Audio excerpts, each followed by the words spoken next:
Slovenska nogometna reprezentanca v razprodanih Stožicah z všečno igro premagala oslabljene Ferce s 5:1 in tako zabeležila prvo zmago v kvalifikacijah za Evropsko prvenstvo.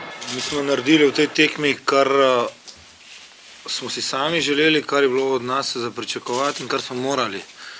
Jaz čestitam fantom za pravi odnos, za pravi neko angažiranje in na koncu ste takšno vzdušje prisilil, da res pokažeš s tem tudi neko spoštovanje do tistih, ki so ustvarili sjajno vzdušje tukaj v Ljubljani. Dejstvo je, da smo z našo kvaliteto tudi primorani tako igrati in mislim, da smo tudi, še enkrat poudarjam, pokazali tudi za gledalce eno igro atraktivno in na koncu se tudi vse skupaj lepo izteklo. Važno je zmagati, ta zadetek je tako prišel po nesreči, ampak vseeno mi gremo z miselnosti, ta tekma je zdaj za nami, gremo v Estonijo, da vzamemo še tam 3 točke in kajti to nas ohranja še v igri. Slovenci so popolnoma nadigrali goste, le manjša nepazljivost Cesarja je v zadnji sekundi tekme dala nekaj slave igralcem Ferskih otokov.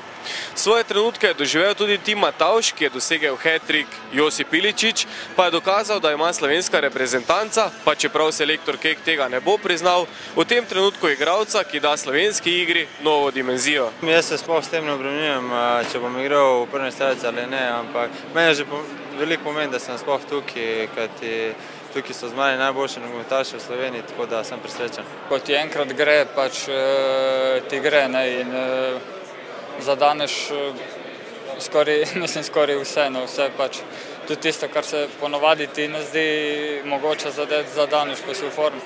Tako da upam, da se bo to nadaljevalo in da bom zadeval še naprej za reprezentanco, tako kot je klub.